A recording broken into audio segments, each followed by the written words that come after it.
y a través de la famosa ecuación cuantitativa del dinero establecimos que hay una relación entre la cantidad de dinero que circula en la economía y el nivel de precios, en el sentido de que si la cantidad de dinero en la economía es mayor de la que se necesita para sustentar las operaciones reales, las operaciones que involucran los bienes y servicios que están produciendo las empresas, pues lo que va a originar ese exceso de dinero es un incremento en los precios, es decir, inflación. Entonces, establecimos que la peor modalidad probablemente para financiar el déficit fiscal es precisamente recurrir a crédito del Banco Central. El día de ayer, el gobierno, el Poder Ejecutivo, perdón, en horas de la madrugada aprobó el proyecto de reformulación del presupuesto del presente ejercicio fiscal.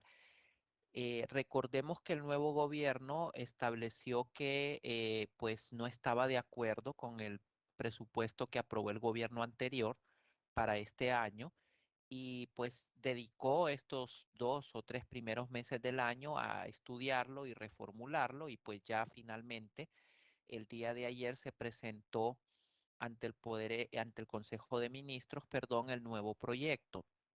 Nos sorprenden muchas cosas que hemos conocido. Todavía no se ha publicado la totalidad del proyecto. Se supone que hoy va a ser discutido por el Congreso Nacional, pero algunas cosas ya se saben y, por ejemplo, algo que sorprende es el incremento en esta propuesta de reformulación del presupuesto que va por el orden de los 51.000 millones de lempiras. Es decir, que el presupuesto original que se aprobó el año pasado para 2022 era por el orden de los 309.000 millones a nivel del sector público y esta reformulación va por el orden de los 360.000 millones de lempiras, es decir, que se le han incrementado esos 51.000 millones y nos sorprende un poco porque se sale un poco de la dinámica y del mismo discurso que el gobierno ha manifestado en el sentido de que pues no había forma de financiar ese gasto e inclusive el que ya se había aprobado, pero bueno, también se ha conocido que una parte importante de ese aumento de 51.000 millones se va a financiar precisamente a través del Banco Central, que es lo que estamos mencionando que no debería hacerse. En este caso, esos fondos que el Banco Central va a proveer para cubrir una parte de esos nuevos gastos que se están presupuestando, en realidad provienen de un apoyo que brindó el Fondo Monetario Internacional en virtud de la pandemia. El Fondo Monetario ha estado realizando operaciones de apoyo a los gobiernos a- principalmente para estabilizar las balanzas de pagos, pero también esos fondos se podían destinar precisamente al apoyo presupuestario de los gobiernos. Entonces de ahí va a salir esa parte, ese crédito que el Banco Central va a entregar al gobierno, pero no deja de ser preocupante el hecho de que se esté activando esta modalidad de crédito, en particular porque ya tenemos encima un proceso inflacionario debido a la guerra en Ucrania, debido a la misma pandemia, debido a lo que está ocurriendo en Estados Unidos, que ellos están en este momento luchando contra una inflación y que como sabemos la inflación se contagia y por lo tanto, además de tener todos estos elementos que van a generar un incremento en los precios internos, ahora también tenemos que agregar el hecho de este fuerte aumento en el presupuesto público y que se va a financiar con créditos del Banco Central. Entonces el panorama como que se presenta un poco más complicado en ese sentido y es probable que la inflación a partir del segundo semestre pues comience a acelerarse. Así que, en definitiva, les recomiendo que si tienen activos, transfiéranlos a dólares o busquen convertirlos a otro tipo de activos que pueda protegerlos de la inflación. Bien, ahora vamos a ver el efecto que tienen las otras dos modalidades. Es cuando el gobierno le pide prestado a la banca privada o al sector privado no bancario. En este caso voy a unir estas dos modalidades en una sola porque el efecto es el mismo, es decir, independientemente de que el crédito venga de la banca privada o venga de las empresas privadas, el efecto va a ser igual. Entonces voy a unir estos dos términos, el crédito del sector privado bancario y el crédito del sector privado no bancario, para poder ver el impacto que tienen este tipo de operaciones de deuda. Tenemos en pantalla una representación del mercado de crédito nacional, por supuesto. En el eje vertical, pues estamos midiendo la tasa de interés, que es el precio que tenemos que pagar cuando obtenemos un crédito, y el gobierno no sale exento de ello. Los gobiernos, al igual que cualquier otro agente económico, si requieren un crédito, tienen que enfrentar una determinada tasa de interés. Entonces, medimos ese interés, que es el precio del crédito, y en el eje horizontal, pues medimos los fondos o los créditos. Entonces, tenemos una oferta de fondos que en este caso estaría integrada por el crédito que provee tanto la banca privada nacional como el sector privado no bancario. Y tenemos una demanda de fondos, todos aquellos agentes que requieren crédito para poder financiar sus inversiones o financiar sus proyectos, pues están representados en esa curva verde que representa esas demandas. Entonces, en los mercados de crédito se va a llegar a una tasa determinada para esos créditos, y en este caso vamos a suponer que el gobierno tiene un balance equilibrado, es decir,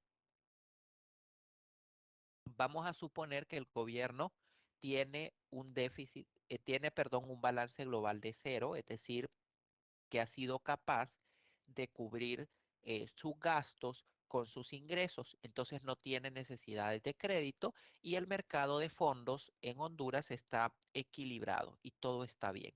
Ahora, ¿qué pasa cuando el gobierno tiene un déficit fiscal y recurre a crédito privado de la banca o de las empresas privadas? En ese caso, entonces esa curva de demanda de crédito, que era la línea verde, se va a tener que mover para la derecha, porque ahora, además de ese crédito, la línea verde representaba el crédito del sector privado. Vamos a suponer, ahí no teníamos al gobierno porque el gobierno estaba equilibrado, entonces no tenía necesidades de crédito. Ahora, cuando el gobierno tiene un déficit y pretende cubrir una parte de ese déficit con crédito de los bancos privados, entonces aumenta o se expande la demanda de crédito en el país, y ahora vamos a tener la línea morada, que va a representar la demanda de fondos por parte del sector privado más el déficit fiscal del gobierno, que está cubriendo con créditos en el mercado interno. Entonces, esta simple operación de que el gobierno vaya al mercado de créditos interno a solicitar parte de estos fondos, automáticamente, como podemos observar en el gráfico, va a ocasionar un incremento en las tasas de interés internas. Entonces, el efecto que va a tener el hecho de que el gobierno recurra al crédito de la banca privada o del sector privado no bancario es un aumento en las tasas de interés internas. Ahora, el tema no acaba ahí.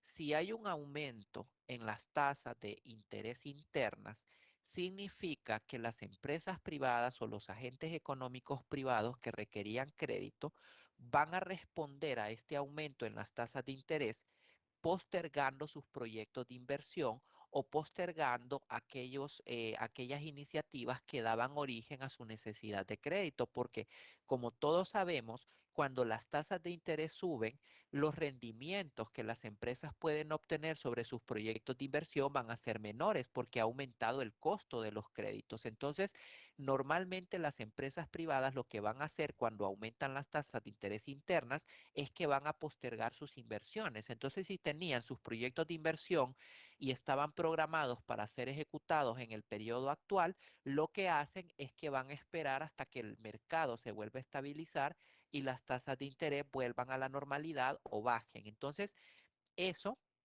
va a ocasionar lo que se conoce como el efecto expulsión.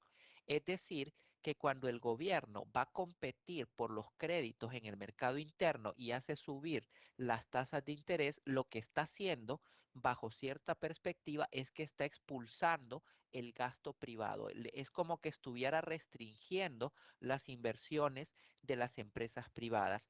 Esto obviamente también va a afectar toda la dinámica económica porque el crecimiento y el dinamismo de la economía depende de las inversiones, en especial las inversiones que realizan las empresas privadas, porque ¿qué necesitamos para que el país progrese, para poder comenzar a superar la pobreza? Pues entre otras cosas, se necesita generar empleo, como hemos visto en algún momento.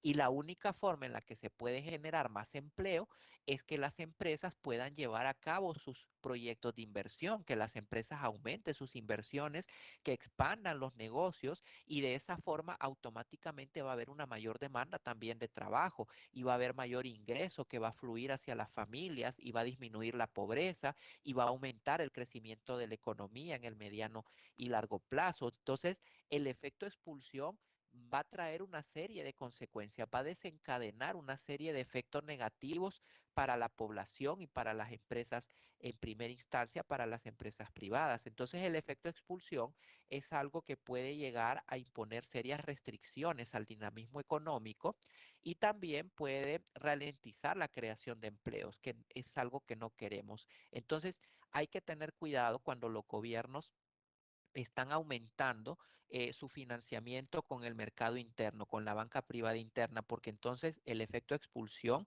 puede generar graves problemas en ese sentido. Ahora, el tema también es el uso de los fondos, es decir, si los gobiernos van a ir a competir por los créditos con las empresas privadas, hay que considerar para qué necesitan créditos las empresas privadas, pues como ya dijimos, para reactivar sus negocios, para hacer proyectos que van a crear empleo, para mover la economía, etcétera, etcétera.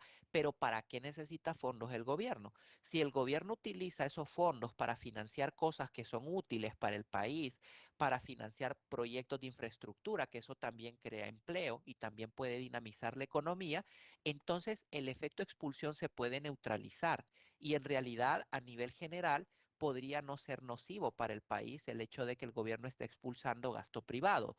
Pero la tragedia viene cuando el gobierno utiliza estos fondos para financiar tonterías, para financiar, por ejemplo, la compra de hospitales móviles que quedaron inservibles. Entonces ahí el gobierno le está quitando 1.000 millones de lempiras a las empresas privadas que sí podían haber sido utilizados para crear empleo y negocios y el gobierno los utilizó para botarlos a la basura y pues importando ese tipo de cosas que no sirvieron para nada. Entonces, el efecto expulsión va a ser más o menos grave dependiendo dependiendo, perdón, del uso que el gobierno haga de los fondos que obtienen crédito. Si es para financiar proyectos públicos que van a ser rentables a nivel social, entonces el efecto puede ser puede ser neutral, pero si el gobierno utiliza los fondos para financiar cosas que no van a generar rendimiento, o para financiar gastos corrientes, por ejemplo, entonces el efecto expulsión sí puede ser grave y puede afectar seriamente a las empresas privadas y en realidad a toda la economía. Y por último, la otra modalidad de crédito interno que tiene el gobierno es acudir a los fondos de previsión social. En el caso de Honduras, el Seguro Social, el INJUPEN, el IMPREMA y el IPM, en conjunto tienen unos fondos que han sido obviamente conformados por las cuotas que cotizan todos los afiliados y también los patronos, entonces disponen de una cantidad de recursos impresionante, una cantidad de recursos financieros que tienen que ser rentabilizados, porque estos institutos no pueden tener todo ese dinero inmóvil, ya que al final todas las personas cuando entran a condición de retiro y tienen que recibir sus pensiones, esas pensiones van a ser vitalicias. Cuando usted se jubila del INJUPEN, usted ha cotizado 20, 30 años, entonces tiene derecho a una pensión. Vamos a suponer que hay alguien que se jubila en la edad obligatoria de 65 años y a partir de ese momento el INJUPEN le tiene que entregar una pensión hasta que esa persona se muera.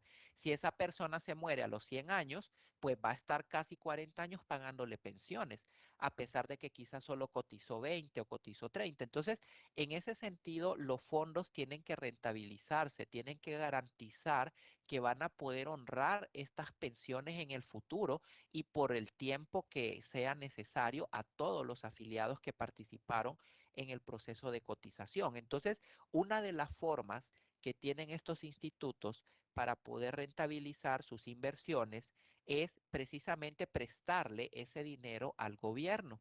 El gobierno emite títulos de deuda, generalmente bonos, en este caso serían bonos de deuda interna, y entonces los mayores tenedores de esos títulos de deuda interna son estos fondos de previsión. Ellos son los principales compradores de los bonos públicos de deuda. Y por supuesto, el gobierno queda obligado a restituir ese dinero y también a pagarles intereses. Y ahí es donde se obtiene el rendimiento que le ayuda a estos institutos a tener fondos suficientes en el futuro para poder pagar las pensiones a los afiliados. Entonces, la cartera de inversión financiera de estos institutos tiene como uno de sus principales componentes las tenencias de títulos de deuda que emite el gobierno, en este caso la administración central, y son inversiones muy seguras. Las inversiones en bonos de deuda pública son muy seguras y además los rendimientos, es decir, los intereses que el gobierno paga, también son muy atractivos. Entonces, no es mala idea que estos institutos le presten al gobierno en forma de títulos de deuda interna, porque la otra opción que tienen es depositar el dinero en los bancos privados y como sabemos los bancos privados pagan intereses sumamente bajos, no es conveniente. Y la otra opción es invertir en proyectos, pero eso es más riesgoso porque si el proyecto falla, por ejemplo, cuando el INJUPEN tuvo la gran ideota de financiar el famoso proyecto ese de la ciudad Mateo, esos fondos se perdieron porque fue un desastre de pies a cabeza.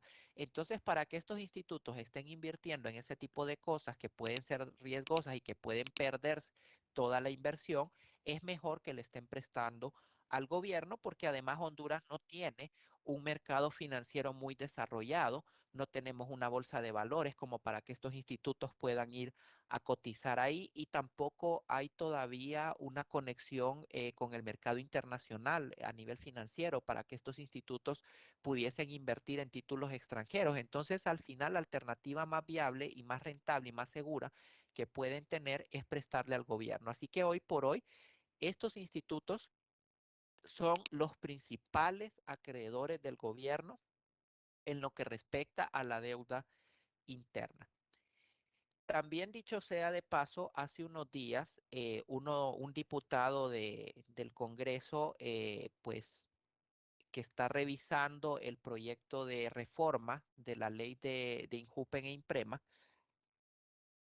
dio a conocer algo bastante preocupante y es que un diputado resulta que quiere derogar la nueva ley del Injupen y quiere que se vuelva a la ley anterior. Eso realmente ahí es donde uno dice cómo es que la gente vota por gente tan cabeza de chorlito, ¿no? Que no entienden de finanzas y como que este tipo de cosas al final tienen más bien un trasfondo político, pero no hay un sustento técnico para poder proponer ese tipo de locuras.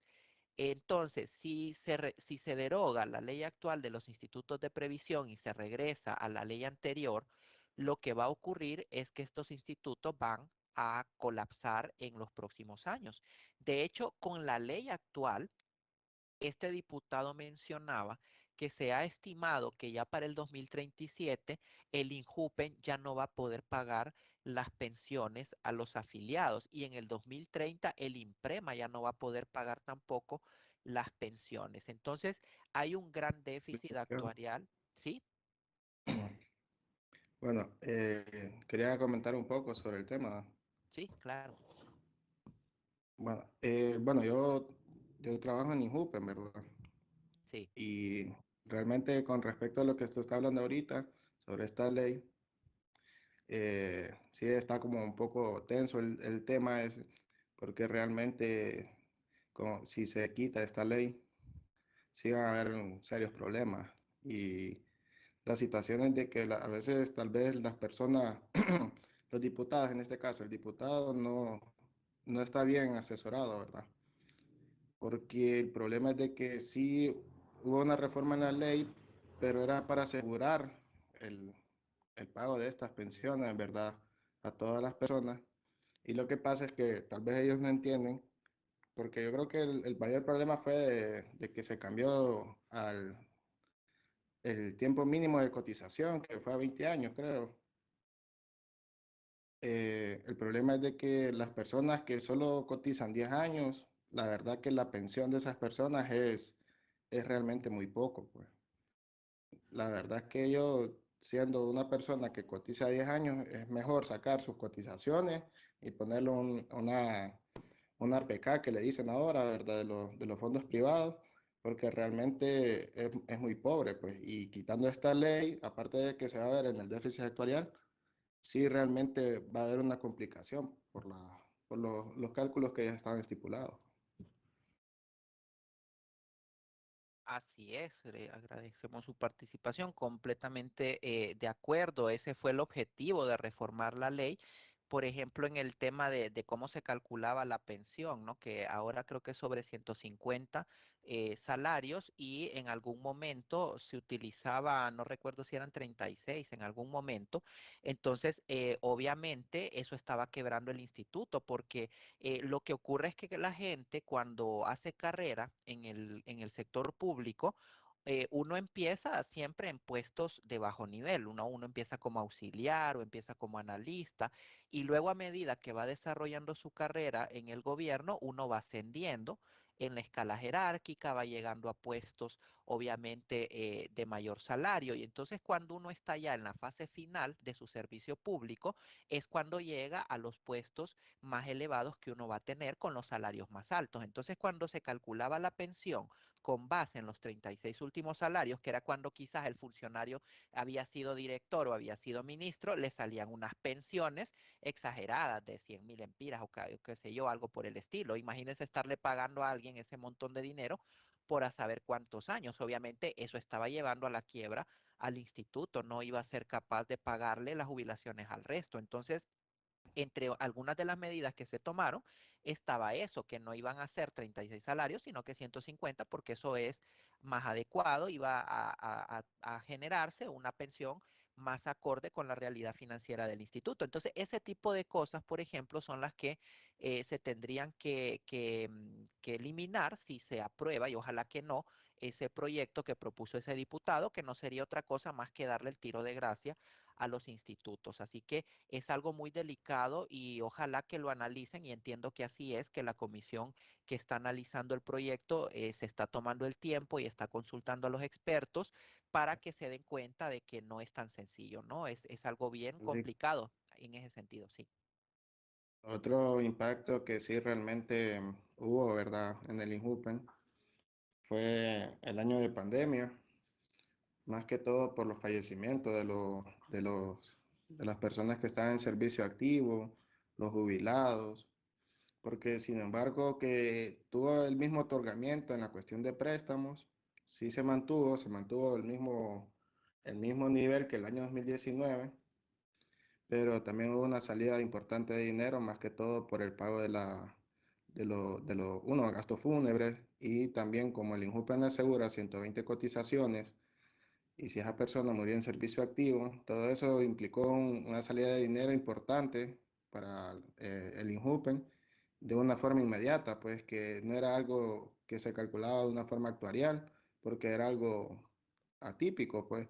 Y eso fue sí, y fue impactante, pues, porque habían salidas de dinero de una sola persona hasta de 5 millones de lempiras, pues, y eso era un promedio de 5 personas diarias, entonces son cantidades importantes. Afectó bastante la pandemia el INJUPEN también.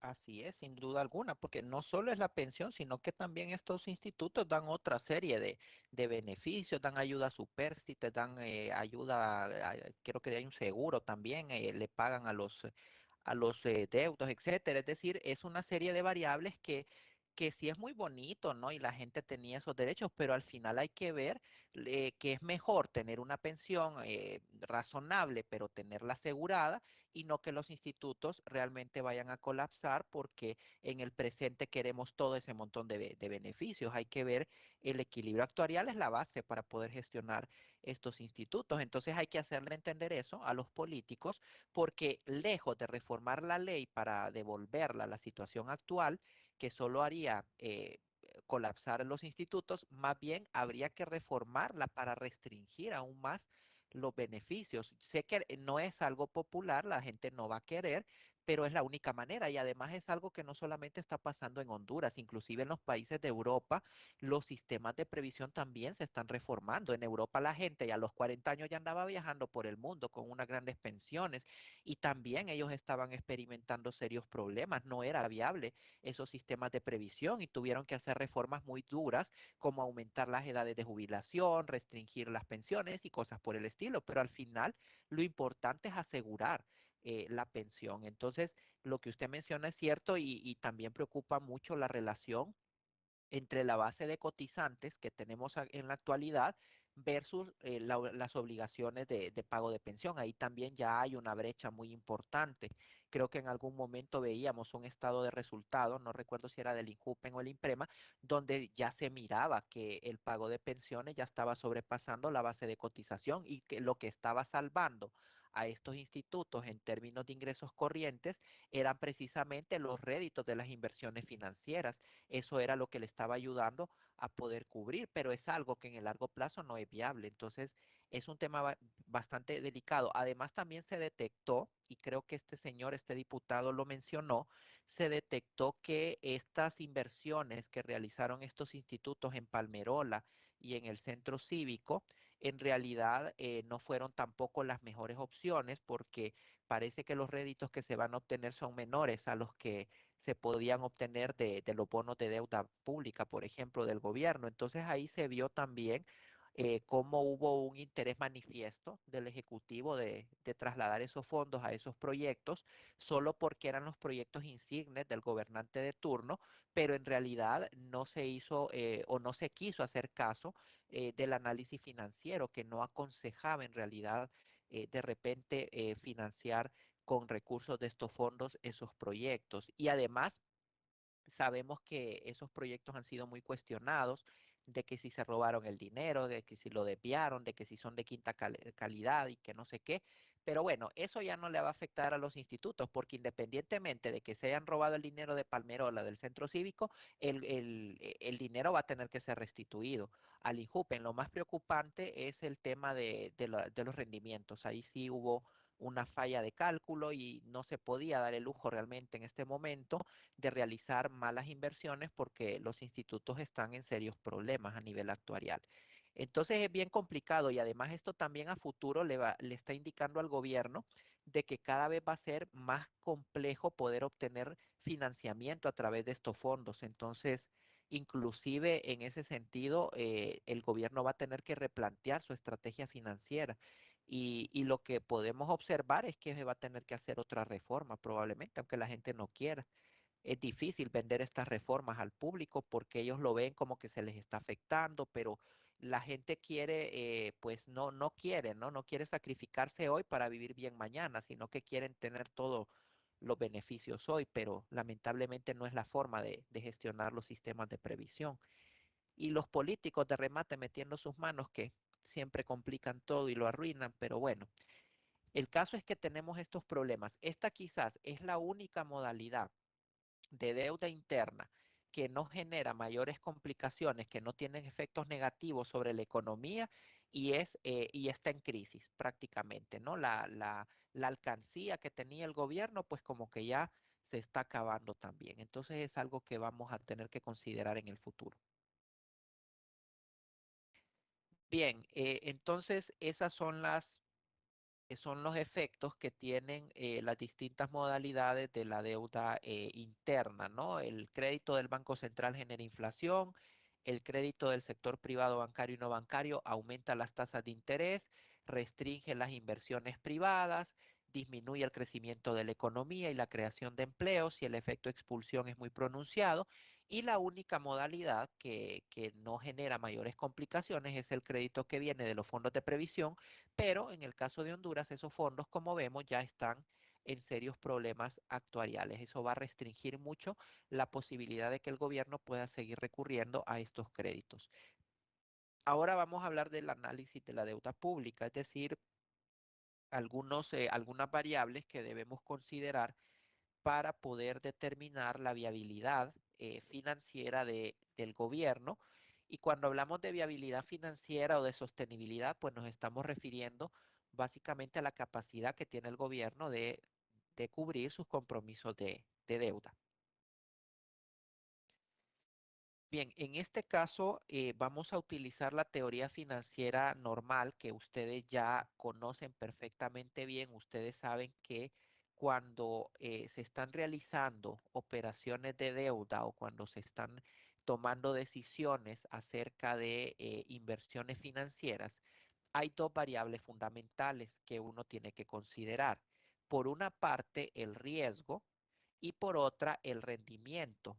El rendimiento generalmente se mide a través de la tasa de interés que hay que pagar por esos fondos o por esos créditos o por esas inversiones. Entonces, esa relación entre los niveles de riesgo y los intereses es una relación directa, es decir, que entre mayor es el riesgo de una alternativa de inversión financiera, mayor tiene que ser la tasa de interés para que pueda compensar a los inversores por ese mayor riesgo. Es decir, que en la parte financiera, la filosofía o la base es ese dicho que establece que el que no arriesga no gana.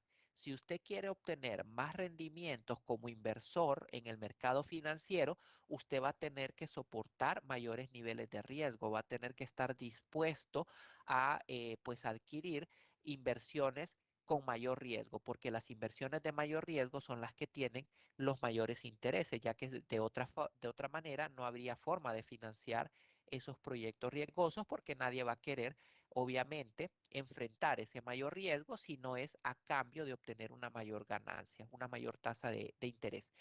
Entonces, en el mercado financiero sabemos que el riesgo nunca va a ser cero, jamás. Si usted se fija, la gráfica no empieza en el origen, la gráfica empieza en algún punto sobre el eje vertical. Entonces, el nivel más bajo de riesgo que puede tener una inversión financiera se llama la tasa exenta de riesgo. En ese nivel más bajo es donde se va a establecer la tasa más baja que usted va a poder pues pagar por su inversión financiera, pero jamás cero, ¿no?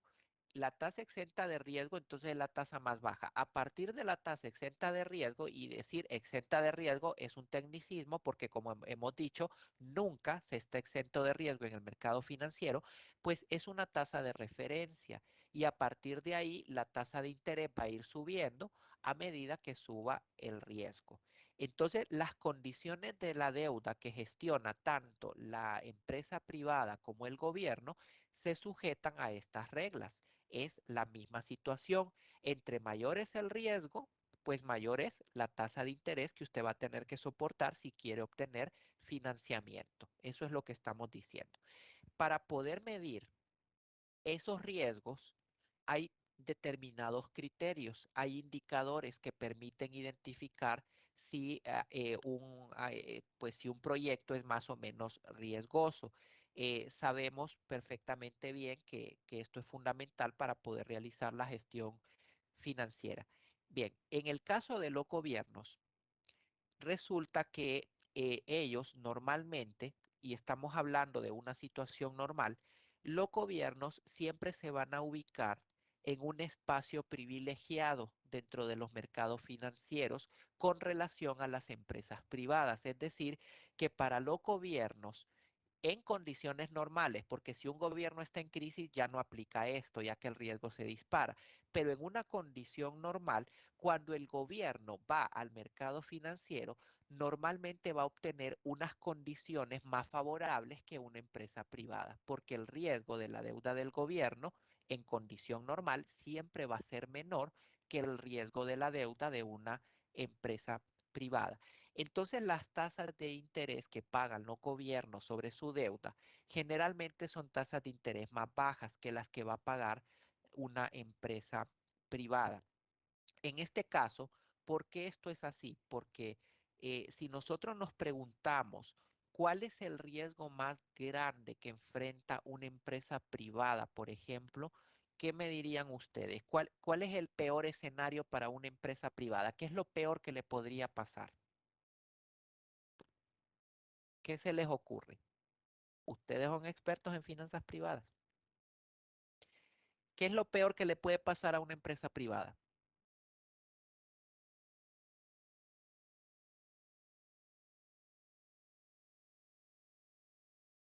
A ver, no les creo que no sepan si ustedes se van a dedicar a esto. Piensen, ustedes son los gerentes de una empresa privada. ¿Qué es lo peor que les podría pasar? No tener ingresos. Pero no Tener, tener ingresos, ¿no? Ajá. tener pérdidas que no cubran sus gastos operativos fijos. Pero eso, si usted aplica alguna estrategia, puede ir saliendo adelante. Eso es, de alguna forma, usted lo puede manejar, pero ¿qué es algo que le pasa a la empresa y que usted ya no puede hacer nada y sería el acabose?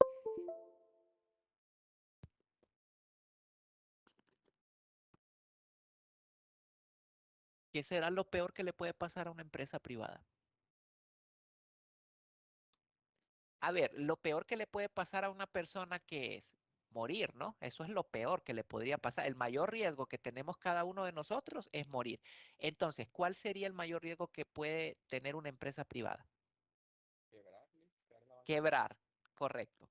La quiebra es el riesgo más importante, es el peor, por así decirlo, que puede enfrentar una empresa privada. Eso ya es irreversible, ya no hay nada que hacer. Entonces, en el mercado financiero, cuando usted trata de medir el riesgo de una empresa privada, al final lo que usted va a tratar de identificar son diferentes variables que le ayuden a determinar si esa empresa tiene riesgo de quiebra, porque eso es lo peor. Cuando la empresa quiebra, ahí acabó todo y usted va a perder su inversión, va a perder todo, etcétera, etcétera. Entonces, las empresas privadas, por más grandes que sean, siempre van a tener la sombra de la quiebra, siempre. Ese es el riesgo más fuerte al cual se puede enfrentar cualquier empresa. Si ustedes agarran la lista de las 100 empresas más importantes de Estados Unidos hace 100 años y la comparan con las 100 principales empresas de hoy, van a ver que la mayoría ya no existen. Y eran empresas que en su momento eran como decir el Banco Atlántida en Honduras. ¿Usted cómo iba a imaginarse que ese banco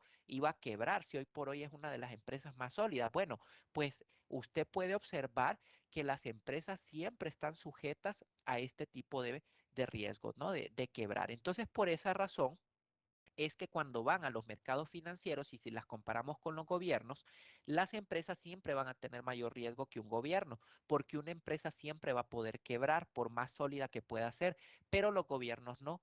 En el caso de los gobiernos no tenemos la figura de quiebra, los gobiernos nunca pueden quebrar. Entonces, eso los ubica en esa posición de ventaja, digamos, cuando van al mercado financiero. Entonces, si los gobiernos no pueden quebrar, ¿cuál es el mayor riesgo que tratamos de medir? Porque en el caso de las empresas, repito, el riesgo principal que usted va a tener que identificar es el riesgo de quiebra. Pero en el caso de los gobiernos, ¿cuál sería el equivalente a la quiebra que no puede ocurrir?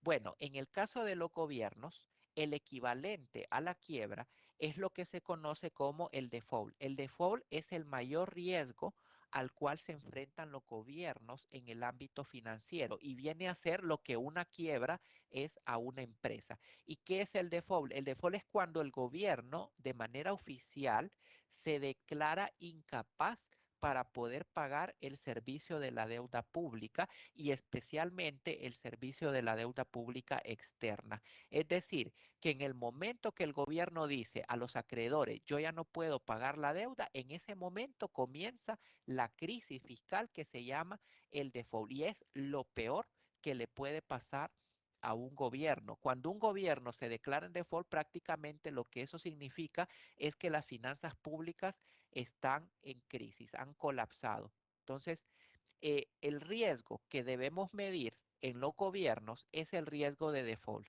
Es prácticamente el equivalente a la quiebra de las empresas. Entonces, volviendo al gráfico, cuando yo trato de medir el nivel de riesgo de los gobiernos, lo vamos a entender como el riesgo de incurrir en un default, es decir, como ese momento en el cual el gobierno es incapaz de pagar su deuda. Ese es el riesgo que debemos medir a nivel financiero para determinar las condiciones en las cuales se va a endeudar un gobierno. Dicho en otras palabras, entre mayor es el riesgo de default de un gobierno, más altos van a ser los intereses que va a tener que pagar cuando vaya al mercado financiero a obtener fondos, porque el mercado va a estar asustado y va a decir, no, ese gobierno tiene una alta probabilidad de entrar en default. Entonces, si yo le voy a prestar, me va a tener que entregar unos intereses altísimos para poder cubrirme de ese riesgo. Cuando un gobierno incurre en un default, se tiene que realizar un proceso muy complicado que se llama la reestructuración de la deuda. La reestructuración de la deuda significa que el gobierno tiene que hacer una negociación con los acreedores.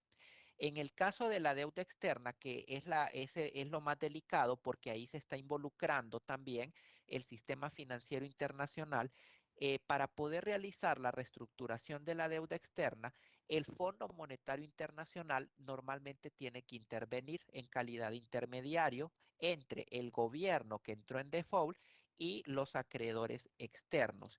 Y para poder llevar a cabo la reestructuración de la deuda, los acreedores siempre van a imponer condiciones al gobierno que está pidiendo la reestructuración de deuda. Y ahí es donde viene el desastre para la población. Un default no solamente afecta al gobierno, afecta a toda la población de un país, porque la reestructuración de la deuda va a ir implícita con una serie de condiciones muy graves que el gobierno va a tener que imponer y que van a afectar a toda la nación.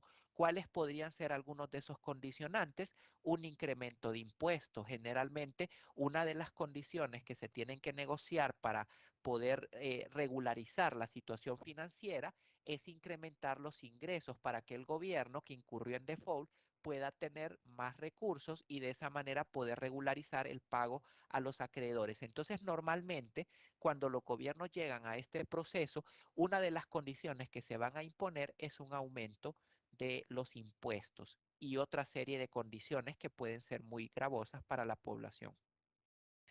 El gobierno tiene que asegurar una adecuada gestión de la deuda pública, es decir, esa deuda tiene que ser sostenible y que una deuda sea sostenible para un gobierno significa que no vaya a incurrir en default en el futuro, en el corto, mediano o largo plazo.